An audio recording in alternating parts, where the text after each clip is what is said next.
Imagine being thrown out of a window, not just as a personal insult, but as an act so shocking it would ignite a continent-wide conflict.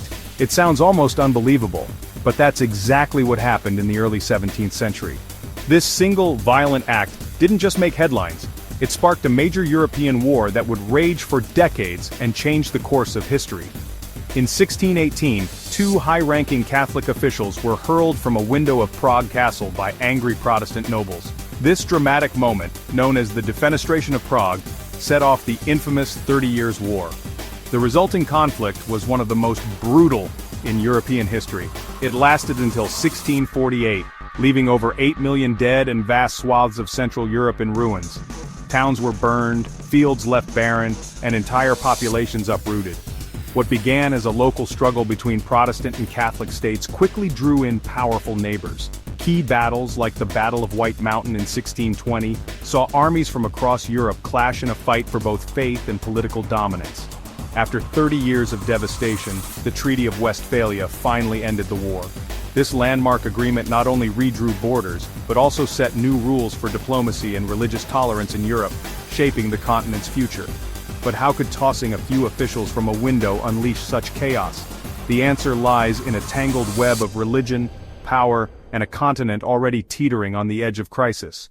Early 17th century Europe was a patchwork of kingdoms, duchies, and city-states, each navigating the seismic upheaval of the Protestant Reformation. Loyalty shifted and old alliances crumbled. The Holy Roman Empire, ruled by the powerful Catholic Habsburg dynasty, was especially divided. Many princes and their people had embraced Protestantism, challenging the emperor's authority. This created a deep fault line, not just about faith, but about who held real power.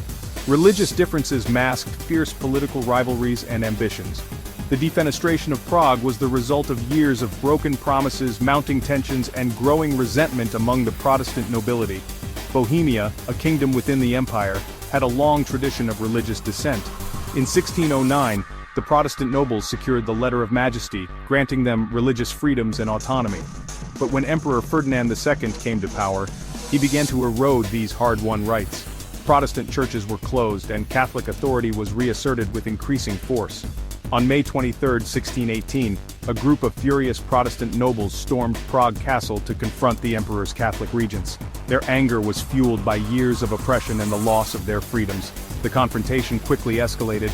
In a moment that would echo across Europe, the nobles hurled the officials from a high window, an act of defiance that would plunge the continent into decades of war.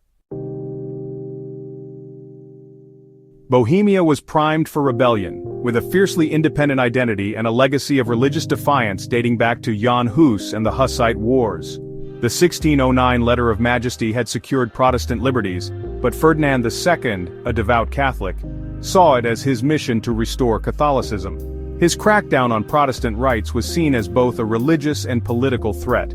Tensions exploded when Catholic officials halted construction of Protestant chapels, violating the Letter of Majesty. When their protests were ignored, the Protestant estates saw this as a final, intolerable breach. The stage was set for confrontation. The Protestant nobles marched to Prague Castle, determined to defend their rights. On the morning of May 23, 1618, a group of determined Protestant nobles, led by the resolute Count Thurn, gathered their allies and stormed the imposing walls of Prague Castle. Tension filled the air as they marched through the ancient corridors, their purpose clear and unwavering. Inside, they confronted the Catholic regents, accusing them of violating the Letter of Majesty, a document meant to guarantee religious freedoms, and denounced them as tyrants who threatened Bohemian liberties. The confrontation was heated, but the nobles wasted no time. After a brief but intense exchange, the Protestant nobles declared Vilém Slavata, Jaroslav Borita of Martinici, and their secretary Philip Fabricius guilty of treason against the Bohemian people and their faith. In a moment that would echo through history, the nobles seized the regents, dragged them across the chamber, and hurled them out of a high castle window, sending them plummeting over 20 meters down into the moat below. Against all odds, all three men survived the fall. Catholics quickly proclaimed it a miracle, a sign of divine protection. while Protestants insisted it was nothing more than a fortunate landing in a heap of manure and soft ground. Regardless of the explanation, the message sent by the Protestant nobles was unmistakable: Bohemian rights and freedoms would not be trampled without fierce resistance. The survival of the victims did nothing to diminish the shock and gravity of the act. The castle's halls buzzed with disbelief and fear, as everyone realized the old order had been shattered. A line had been crossed that could never be uncrossed, the fragile peace was broken, and there was no turning back for either side. This single shocking act was more than a protest.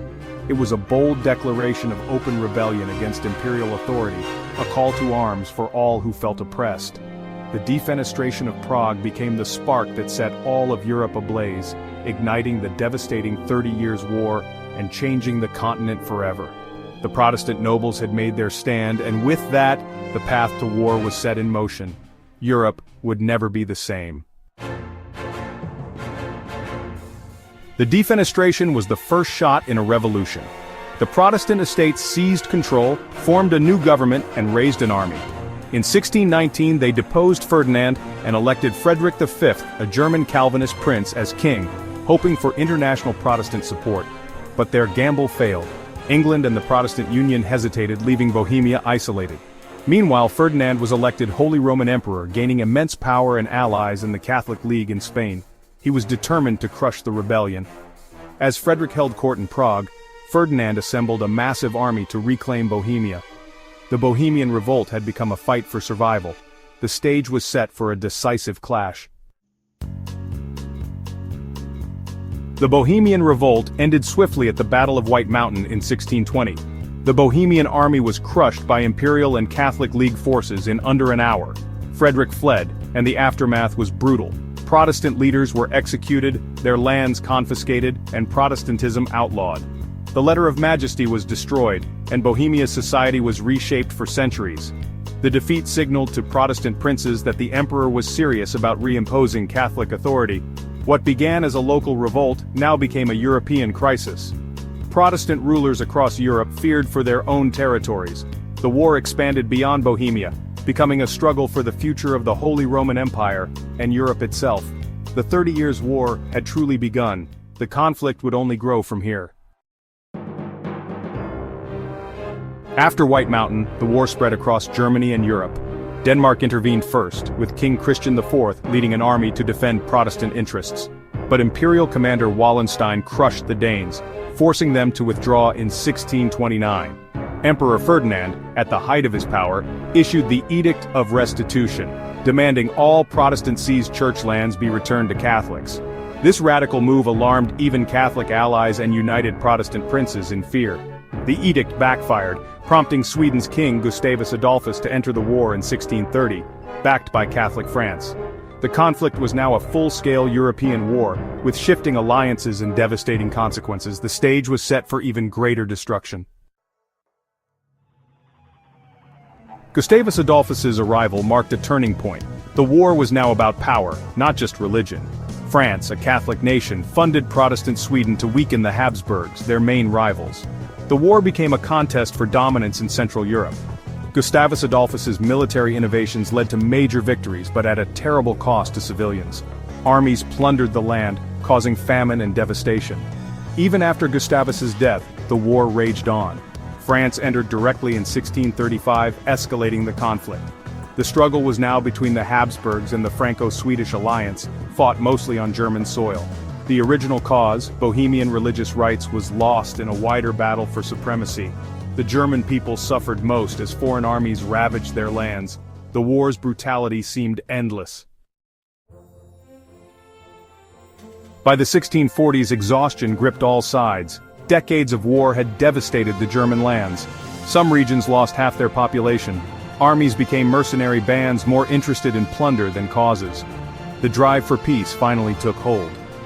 Negotiations began in 1644 in Munster and Osnabrück, with Protestant and Catholic powers refusing to meet together. Over 4 years, delegates from across Europe haggled over borders, religious rights, and power. The Peace of Westphalia was signed in October 1648, ending the war. There was no clear winner, just a mutual exhaustion and a new order for Europe. The dream of a religiously unified continent was over. The Peace of Westphalia in 1648 was a turning point that reshaped the political and religious landscape of Europe.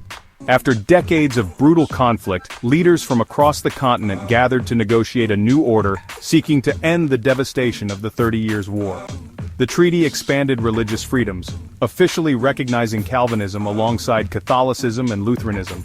This was a monumental step, as it allowed for greater religious diversity and tolerance within the Holy Roman Empire, reducing the risk of future religious wars. The agreement also weakened the power of the Holy Roman Emperor, granting German princes much greater sovereignty over their own territories.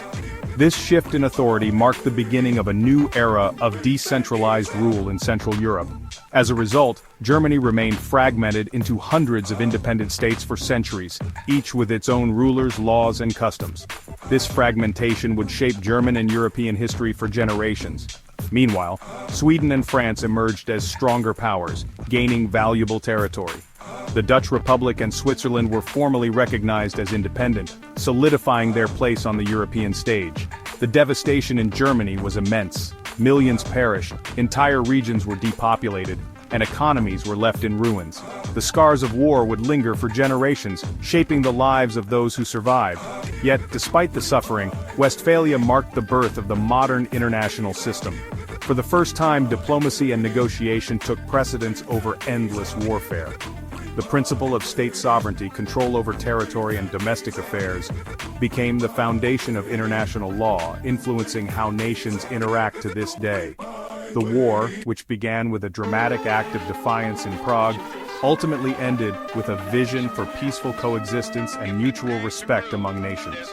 The 30 Years' War was a brutal lesson in the dangers of intolerance, religious fanaticism, and unchecked ambition. Its horrors forced leaders to reconsider the costs of conflict. The Peace of Westphalia was a hard-won compromise, laying the groundwork for modern diplomacy, the balance of power, and the idea that dialogue could prevent future wars. Europe would never be the same. The continent entered a new era, forever changed by the lessons and legacies of Westphalia. The legacy of the Defenestration of Prague endures, a single act that changed the course of history and set Europe on a path toward modernity.